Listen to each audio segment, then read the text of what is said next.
Greetings everybody, my name is Drax and welcome back to another video where today we're going to be talking about the worst characters in Genshin Impact. Genshin has been around for almost 6 years at this point, and some characters are just bound to be the best and others are bound to be the worst, so we're going to have a look at them. We're going to be talking about both 4 stars, 5 stars, standard banner included. Without further ado, I'm going to go to the character archive and I'm going to be just talking about the characters. This is not just going to be like a very super statistical, like analytical video, it's just an opinionative video of me personally just sitting here and talking with you guys. So we're going to begin with Ember, Kaya, Lisa. These three are the designated starter characters. Nothing really much can be said about them. They are designated to be thrown out of your team as soon as you have the option to switch out for characters stronger like Bennett, Xiangling, Xingqiu, Sucrose, absolutely. So these three, they obviously have the mechanics that are not the best. They obviously have the skills that are not dealing enough amount of damage. They obviously have some mechanics that are cool, but at the same time, for the major part, they're not really as good as you may think. Like, yeah, we can see Amber main DPS, but are we really thinking about that? Sure, we can see Lisa or Kaya. I mean, I use Lisa in my Tighnari team, which proves beneficial to me, but I don't really see many people use her because of how difficult she is. Obviously, you can still play these characters. I'm not saying they're all atrocious or anything, but with these particular ones, you're going to need either constellations, which are practically impossible to get, or you will have to spend serious investments into upgrading characters. The easiest one to build is Kaya. So if you're thinking out of the three, which one to build, obviously you go Kaya first, then you go Lisa, then Amber. Barbara is also on the list. I will say that she's not really the character that will stay on your roster long either. I really never had her on my roster because I very quickly got Noelle, and Noelle had all the healing that I needed to, just because I had all the defense artifacts stacked on her. Barbara, yeah, like, she's got like some decent skills, obviously. She has somewhat of a Hydra applications. Obviously, not as good as Mona, or not as good as Xinqiu, obviously, but it's somewhat that we can work with. That is for sure. Definitely not the best when it comes to healing, but she's the starter character. She's supposed to be like carrying you out as fast as she can.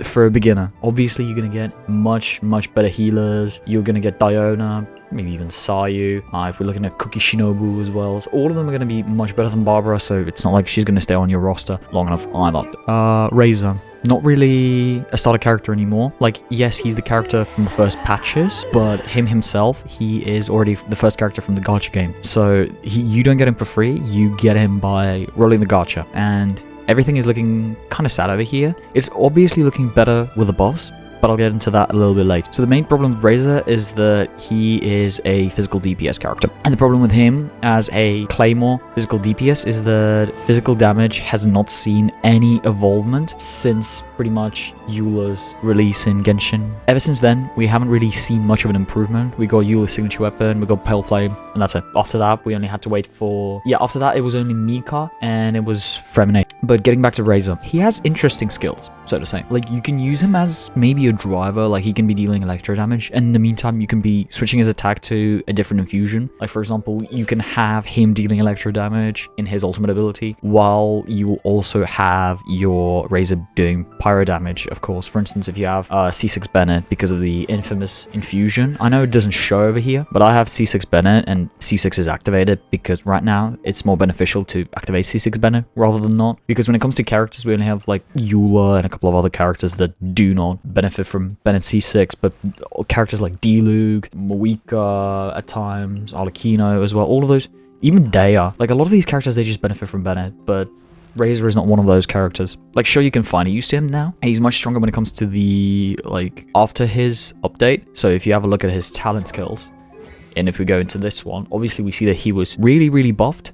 Like, with the increase in 70% of Razor's attack, obviously, this is sick. And now he gets all the stacks he needs to get, which simplifies the gameplay, especially at C6, if you have a look over here, which also is very good. But again, problem with Razor is right now he's stronger, of course. He's not meta, fuck no, he's nowhere near the meta, but he's still dealing sufficient amount of damage. That is undeniable. Like, he can carry you a little bit further than maybe Leeway, I would say. 4-star main DPS characters, we're going to be talking about Ningguang as well. Things are looking really sad over here, if you ask me, because Ningguang, I have a feeling like she was supposed to be a 5-star, but at the same time, they nerfed her down to be a 4-star. Ningguang has so many problems, like, as a character, so many problems when it comes to her gameplay style. Like, she wants to be a main DPS, but at the same time, she doesn't really want to. She's a character of the old patches, so Obviously, her constellation's not even going to be that good. Obviously, C6 is strong, but like it's just an additional rock that you throw at your opponent, so it doesn't really deal as much damage as we would want to. And the problem with her is that she is the Geo 4-star main DPS. So not only is she a main DPS of a 4-star, but she's a Geo main DPS 4-star. So that exactly is the problem. She's built in a way that will obviously be weaker than just the basic 5-star characters like Diluc, Qiqi.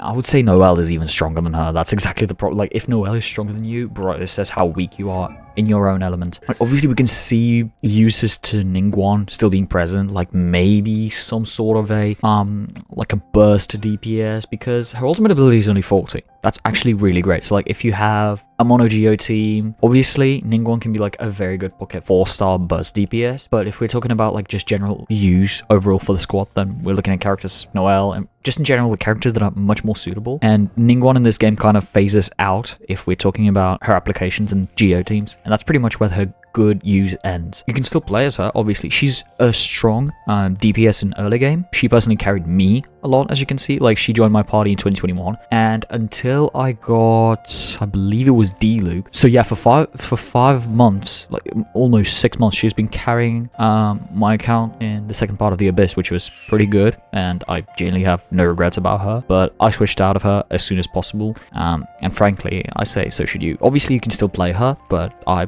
would not recommend that. Chongyun. Problem with Chongyun is not really he's weak. It's just that we don't really have a character that could play with him potentially. Like we could maybe see some sort of like Kamisato Ayaka being present on his team. Problem with Chongyun is that it's really difficult to come up with a use for him. Like, of course we have some sort of like national teams where with his ultimate ability, like with his 4 knives, he can just absolutely drop every single person. Like if he's in a melt team and you melt correctly, if you've got like EM sands on him, like bunch of attack, and he's just sitting in your pocket just to deal damage with the ultimate ability that goes down by cooldown. Great use, yeah, for sure. Bunch of damage. But yet again, that means we're going to have to ignore his E, we're going to have to ignore the infusion. And that's exactly the problem that we're facing right now with Chongyun's kit, is that by the majority of the characters, it's possible. We could definitely see him like being around maybe Skirk as well, if we come up with another sort of a use. We don't really see Skirk with Chongyun because people just prefer having Escoffier. And Escoffier is a life-changing character in your account. She is the one who redefined meta. She also killed Shenhe and my account after this, because as soon as I pulled for Shenhe, used Shenhe for a while, only then to realize that like a year or 2 later, they've released a new character that absolutely is like 10 times better than Shenhe. Diluc. Nothing much can be said about Diluc.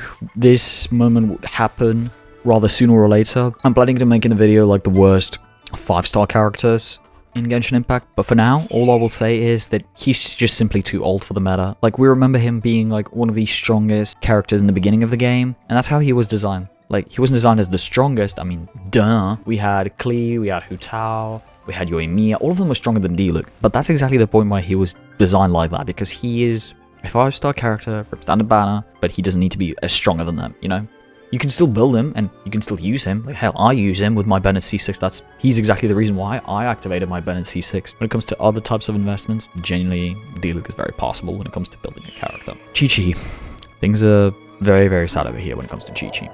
So, 6 years. We have been sitting here in Genshin for 6 years, and we haven't really seen any involvement from Qiqi whatsoever. And most likely, I would say most definitely, this is going to be the position where she will remain for pretty much the entirety of Genshin meta. She's got interesting mechanics in her ultimate ability, I will say, because her ultimate ability is some sort of like a vampirism effect, if you know what I'm talking about. Like if you've ever played Dota, you know what I'm saying. Like you proceed to take the HP of that character to yourself. Like you just passively regenerate as you attack. And that's exactly what we're talking about with Qiqi over here. Like, we don't have a character like that. One of the things that I could personally see is a character who would benefit from this effective vampirism, which would generally be cool. That's never going to happen in Genshin Impact. Like, heal overflow has never been controlled. The only time we've seen the overflow of a stat being controlled is with this guy over here. Like, with the extra EM being present. But I don't think developer is going to be willing to design a character specifically for Qiqi. Moving on, Venti. You might expect me to say something about him, but the only reason I am not going to say much about him is because of this. This has greatly saved him, because now he's turning into a main DPS. Like, Venti as a support, yeah, absolute dog shit, like abysmal dog shit, but as a main DPS, could actually work. Like, not meta, 100% not, but it's genuinely better than we had before. Like, we had to wait, what, 5 years for buff of Venti ever since they phased him out in like 1.3 of Genshin Abyss. Lo and behold, all the main DPS Venti fans can now rejoice. I won't say anything about Klee because she was buffed as well. Like, yeah, now her gameplay is so much easier, but that's where it pretty much ends. Before, her gameplay was super broken, and not in a good way. Like, her gameplay was just super uncomfortable with like all the attacks, all the boosts that you had to do. I've never had Klee, but I've heard so many people bitching about how horrible her gameplay is, and that's just one of the reasons why I genuinely have never, ever considered pulling for Klee, and I'm happy that I didn't. You think I'm gonna say something about him, but I won't. And there is exactly one reason why I will. This lady. I am not going to elaborate on none of this. Go fuck yourself. I forgot to mention Xinyan. You know, some characters, when I look at the characters, I just genuinely wonder what the game developer was even trying to do. Like, we have not seen a character who's gotten so much hate as Xinyan. Her gameplay is super weird. It's super weird because of the scales. And let me begin over here. So we've got shield that scales off with defense. Already fucking weird, but okay, I guess we can do that. But then we have scales from attack, obviously, in order to deal damage, and on top of that, she's a claymore, and she's a pyro, and a 4-star. That doesn't do her any good. This is going to be super problematic. You have so many inconveniences with her when it comes to statuses. Like, take a look at Qiqi, right? Sometimes Qiqi might need a shielder, but the problem is that Xinyan is definitely going to be the option that you will pass by. Ganyu doesn't really need Xinyan. Like, of course, if we don't have, like, I don't know, good constellations or Xiangling, I guess, but how can you miss out on that? I really don't know. Genuinely, I cannot even find a use for Xinyan. That's how bad of a character she is. Yanfei, pretty much the same problem as Ningguang, 4-star pyro catalyst. Well, she's a pyro character, so that makes her life easier due to the amount of combinations that you can have. Like, say you've got a full team for Diluc, right? And you just don't have Diluc, or you don't have Yae Miko. So you're looking for a substitution, and that's when Yanfei comes in. Obviously, in the early game, we're not talking about, like, mid or especially late game, when we have characters like Yae Miko going on the roster. Even Dehya, like, at a certain point, might be much better than Yanfei. Yet another character of old patches, yet another character who is weak, yet another character who has a very bad skill set and bad damage just because she's a 4-star. Eula. This is a tough one, not gonna lie. In a little bit of a pickle with this one because I've had Eula since her banner in 2.3 and I've never regretted it ever since. Like, I genuinely never did. Of course, we have so many problems because physical damage is not even being revived by the developers. We have so many ideas roaming around. We've got, yeah, the developers don't give a shit because they have, like, they've got Nordcry to take care of. That means they have lunar reactions to take place, like, for instance, like Lunar Charge, Lunar Bloom, Lunar Crystallize when Zevi is going to come out. But when it comes to physical damage, Eula, that's exactly the same reason why Razor is struggling, because physical damage is not being buffed at all. Last time we've ever seen something happening is when Mika came out and then Freminet came out, but that's it. Eula doesn't really use Mika that much because generally there's going to be more characters that might be suitable for the slot because of the hit lag. So Rosaria, if you have a look at one of her constellations, was it one of her constellations or talents? I don't remember. Well, first of all, this talent, yes, that increases crit rate for 10 seconds by 15%. Really good. And then her C6 by 20% for 10 seconds. Also great. That's why I used Rosario on my team. And then Raiden, and obviously a shielder. And that's exactly how your Eula team is going to go. I have had her ever since 2.3. She was built, fully ready to go. I don't really regret her as a character, but I will admit that she's kind of weak in the meta, just because physical damage is not being buffed at all. But back in the times of, like, Inazuma and especially Lee, like, fucking hell, she was destroying everybody, bro. Like, literally, you could grab Eula into the abyss and she'd fucking clear you everything. She is going to be in my video about the 5-star characters, but that's going to be a topic for another discussion. Sayu, nothing really much to be said over here. Like, she's an okay healer. Of course, a 4-star Animo Claymore. Yeah, same story. We all know it. She is just a very, very cheap substitution for the Freminet mains that don't have Gene and that didn't lose 50-50. That's all I can sum it up by. She exists. We're going to skip these characters, all of these characters. Actually, I'll talk about Shenhe real quick. Problem with Shenhe is she, once again, is a very, very narrowly directed character, but this time for cryo character. Another problem that we have is that we have Escoffier, who has absolutely redefined the meta of supports.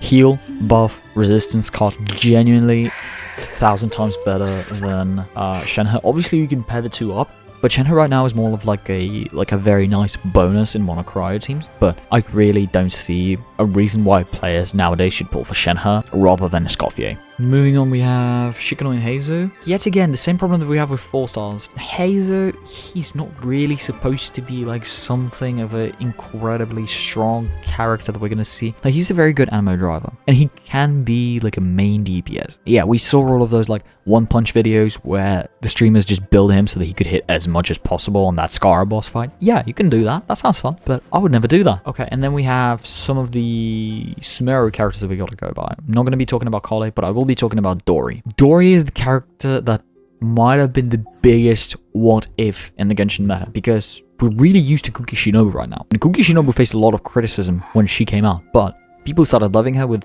Sumeru's arrival when we finally got the Dendro reactions, and particularly Aggravate, which was one of the strongest Dendro reactions with electro characters, and that's why everybody started opting for Kuki Shinobu. Dori was definitely designed as the character that was built in such a way. I don't really even see how can she be applied, because it's so just easy to get Kuki Shinobu, but then with Dori, her kit is not really suitable for a lot of the teams. If you have a look over here, right, she deals electro damage, but at the same time she needs HP to continuously heal. So like, how do you fucking build her? Same problem that we had with Xinyan. Same thing with Candace. She's kind of like Chongyun, but at least for Chongyun, I can see in what direction we can start heading out so that we could have Chongyun in the meta. Besides, we've seen Chongyun shining a couple of times here and there with his ultimate ability and like revolver teams. Yeah, for sure. Candace, I don't even see where she fucking goes. Like with our C6, the most abysmal dog shit that I've ever seen. Genuinely. Like, if you don't have C6, don't even think about using Candace. And even if you do, what are you thinking about? I haven't built her ever since I got her, and I've got no regrets. I don't. She's just that useless of a character. Her kit revolves all around Hydra Infusion. Yet again, I think that what would be interesting to see at the end of the day is a character that would be like infusing the attacks, and then depending on the attack they're infusing, that would like determine their abilities or like the damage that it would cause. It's not really just like Wanderer, but like something more complex. Like, say they have Hydra Infusion, they get damage and they heal themselves. Or for instance, when they get, I don't know, Geo, they deal much more damage and they get shield. So many ideas, but that's never gonna happen, obviously. Cyno, not gonna lie, a lot of people when he came out were disappointed. I don't have Cyno personally, but I've seen so many reviews online just because of how atrocious Cyno was. And I'm not gonna lie, looking at his kit, yeah, for sure. Like, I definitely can see playing with that. From what I heard, playing with our C2 is just a lost cause. When it comes to like C1, C2, must pull for sure. And then Cyno is really, really like needy when it comes to teams. So you need to have Nahida, you need to have like a bunch of other characters. And that's exactly the problem with Cyno. Like, if we're talking about Imaginarium Theater, then Cyno is going to be one of those characters that will not be able to fit into the theater just because of how atrocious he is without his team being behind his back. Like, if we have a look at main DPSs, right? Arataki Yuto could easily even like survive on his own. Like, you could just pick 3 random dudes into the team and Arataki Ito, and he would still carry a decent amount. Like, yeah, it might be a struggle, but at least he'll do so much fucking better than Cyno. That's exactly the problem that I have. I'll quickly mention Yae Miko before I will talk about her in another video. She's just a character that is not really memorable, and when it comes to investments, why invest in her if I have a Fischl on my account? Like, a C6 Fischl beats C0 Yae Miko with a fucking whooping, like with a whooping belt, you know? And then Ayato is just a character that when he came out, everybody was so hyped, but when he came out, similar story to Cyno. Abysmal piece of dog shit that doesn't even deserve to be nowhere near the meta. Ayato has really weird scales, really weird builds, really weird kit, so we won't see him in the meta, I think pretty much at all, because where he stands right now is probably where he will be. So when she came out, she was the new Qiqi, until people realized she has C6. Mika. Yes, again, the problem with him is that he could be used for, like, I don't know, a Wanderer team, right? If we're talking about Wanderer team, because he not only gives buffs to physical damage, but he also speeds up the attack. Generally, he is very possible. But if we're talking about other characters, then if we cannot fill Mika's support slot, yeah, we can definitely use him. Kaveh. Like, I think Kaveh is the deadest character in Genshin if we're talking about, alongside Candace. Problem with him is that he is kind of supposed to be like a rip-off 4-star, very broken version of Nilou, but Nilou is at least good in her own niche. Kaveh? Like, is it even worth building Kaveh. Like, even if you have like all the investments for it, is it even worth building it? I'm gonna skip these characters because with both Kirara and Lynette, they both obviously are in their own niches, but they at least can somehow show up. With the exception of Lynette. The only problem with Lynette is a lot of people decide to build her as main DPS, and I can honestly see that. I can see that, and that's generally not a bad idea if you don't have Wanderer on your account, or if you don't have Jean. Yeah, could work. I personally tried building her, and she was loads of fun. She actually helped me out in Imaginarium, which was very surprising for me. So I can't really complain about Lynette a lot. It's not just because of my personal bias, but because at least she somehow has a certain use. Unlike her brother Freminet. We obviously have him and his skill with a mix of like cryo and physical DPS, but that's exactly the problem what we're talking about. This mix of like cryo and physical damage is exactly what doesn't like let him fully shine. That's what we're talking about. Not only is he a 4-star physical DPS that has cryo scales, but his kit overall is just so incompatible with so many characters. And then pretty much we can skip all the Natlan characters, with the exception of Sigewinne. Sigewinne is kind of like Kokomi, but at least with Kokomi I can come up with some sort of a use. Sigewinne in C0 is absolutely unplayable. I have seen so many guys and so many people just saying how you need C1, like urgently you need C1 for Sigewinne to finally be at least somewhat playable. And then we skip past all of these characters yet again, and then we get to Lan Yan. Don't even think that I'm shitting on Lan Yan just because she's bad. But the problem with Lan Yan that I personally have is that she's a shielder. That's exactly the problem. Some characters like Auroron or Chevreuse, they fill out their own niche, right? That's exactly why they're good. Lan Yan is already competing in a domain that has so many different competitors that it's just difficult for her to compete as a 4-star and as an animo character. I really like they built her around the attack. Yeah, that's kind of cool. We finally need someone who uses something other than fucking defense or HP. Yeah, in Imaginarium she's great, absolutely, 100%. But if we're talking about everyday use, probably more than no than a yes. And right next is Mizuki. Mizuki is a weird character when it comes to her kit. Could see her as like maybe a driver, like in a team. Say you have like an aggravate team, you need a driver. Mizuki is that. Personally, I really have no wish whatsoever to be just even building Mizuki. If I get her on my account, not even building her. Dahlia, same problem as Lan Yan, just a very overpopulated, overcrowded domain, too much competition, and as a Hydro 4-star, not really handling it very well. Pretty much it on all the worst 4-star and 5-star characters in my opinion. Yet again, do take this with a little bit of grain of salt, because with some of them, it came in my personal experience. With the others, it was research, but I'm speaking objectively. Like if you have, like let me just show you an example, right? If you have a character like Zhongli, you can literally just forget about using any 4-star shielders. That happened with me. I got Zhongli. I never fucking used any of the shielders. Apart from Imaginarium, yeah, for sure. But like Imaginarium came out in 2024, 2025, and I got him in 2022. So for 2 years straight, or 3 years straight, I was running with my Zhongli as my only shielder on the account. Like pretty much only active shielder. Because I had to build my novella around like last year. That obviously went well, with the exception that I use Zhongli for very fucking frequently. That's exactly the problem that we have with a lot of these characters, is that right now they're just either easily replaceable, they don't have a compatible kit, or both. That's it on my end, so thank you very much for watching, you guys. Make sure to leave a like, subscribe to the channel, and make sure to leave a comment. I like the engagement on the channel, and it helps promote the channel. So if you want to see that new video about the worst 5 stars, do feel free to leave a like. I'll see you next time.